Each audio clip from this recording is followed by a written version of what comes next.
Imagine waking up and the world feels off. You spot a spider in your kitchen. Yesterday, you'd recoil. Today, you just watch, unbothered. Fear is gone, completely. You pick up the spider, curious, not cautious. Later, you find yourself chewing on a pen, a book corner, even a stone, compelled by a strange urge to put things in your mouth.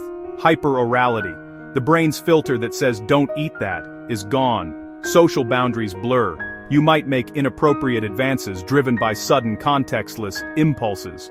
The rules of social engagement vanish. You act on raw instinct, unable to regulate your behavior. Your personality unravels, replaced by someone you barely recognize. Even faces lose meaning. You look at your spouse or child, and, for a moment, don't know them. Visual agnosia. You see but you can't connect what you see to what you know. The world becomes a confusing gallery of objects and faces without names. This isn't just forgetfulness, it's a profound disconnect. You're left with lost fear, strange compulsions, and broken connections. This is a glimpse into Bucy Syndrome, a rare, devastating neurological condition. It strips away the filters that make us human. What would life be like if your brain's alarms simply fell silent? Bucy Syndrome, or KBS, is a rare neurological disorder that radically alters behavior and personality. It's not a psychological illness, but the result of physical damage to the brain's temporal lobes, especially the amygdala, our emotional alarm system. With both amygdalas damaged, fear and other emotions vanish. People with KBS lose impulse control, can't recognize familiar faces, and respond to the world without emotion. The connection between perception and feeling is severed. KBS reveals how much of our identity is rooted in these brain structures. It's a stark reminder. Our personality and emotional life are physical, not abstract. When the brain's command center goes offline, we're left adrift in a world we can't interpret.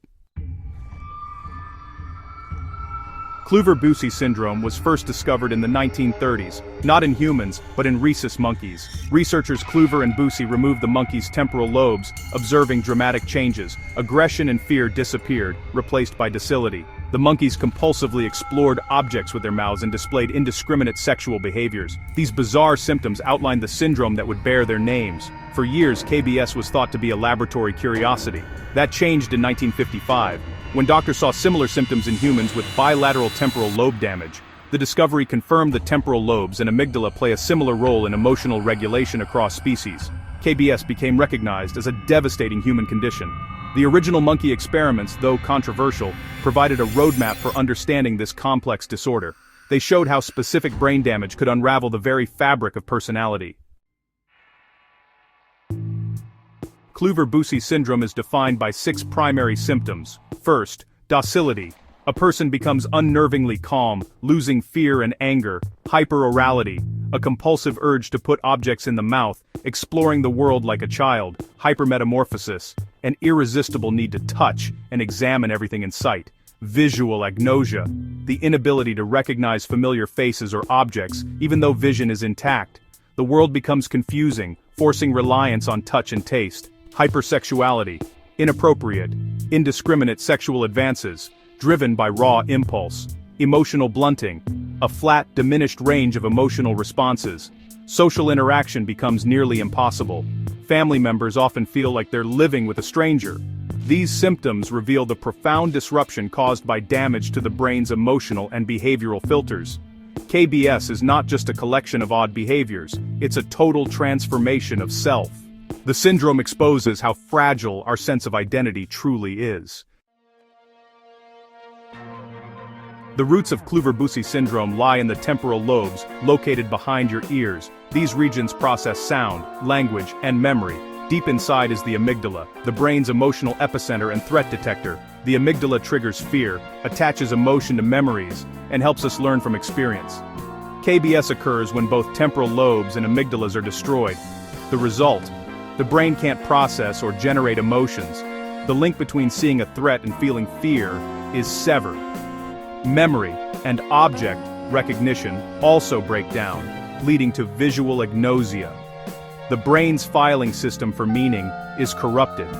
Without these structures, Primal urges, like hypersexuality and hyperorality, are unleashed. The syndrome reveals how these brain regions keep our impulses in check. Bucy Syndrome isn't a disease but the result of severe, bilateral brain injury. Major head trauma, especially to both temporal lobes, is a leading cause. Infections like herpes simplex encephalitis can destroy these brain regions, leaving survivors with lasting behavioral changes. Bilateral strokes or oxygen deprivation from cardiac arrest can also trigger KBS. Rarely, neurodegenerative diseases or old epilepsy surgeries are to blame. The common thread: irreversible destruction of the brain's emotional control centers. Once these areas are damaged, the symptoms are permanent. KBS is a stark reminder of the brain's vulnerability. There's no cure for Bucy Syndrome. Dead brain tissue can't be restored. Treatment focuses on managing symptoms and ensuring safety. Medications like antipsychotics, anticonvulsants, and SSRIs can help control impulsive or compulsive behaviors. Structured environments are essential. Hazards removed, routines established, and constant supervision provided. Caregivers must redirect inappropriate behaviors calmly, as patients can't understand why their actions are wrong. Support for families is crucial. Counseling, support groups, and respite care help manage the emotional toll. Most patients require lifelong supervision. The goal is to provide a safe, dignified life, despite irreversible brain damage. Living with KBS is a profound challenge for everyone involved. The focus remains on compassion and quality of life. Bucy Syndrome forces us to confront the physical roots of our identity. Our personality, emotions, and sense of self are woven into the brain's fabric. Damage to the temporal lobes and amygdala strips away fear, social norms, and even the ability to recognize loved ones. What remains is a person driven by impulse, a shadow of their former self. KBS challenges our ideas of free will and moral responsibility. Actions are no longer a choice, but a consequence of brain injury.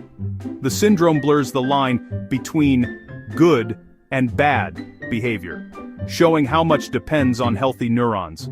It's a humbling testament to the brain's fragility and its role in shaping reality. Our sense of self is not indestructible, but a delicate product of biology. While this is unsettling, it inspires awe for the healthy brain and the mystery of consciousness. KBS reminds us to cherish the fragile, precious nature of the human mind.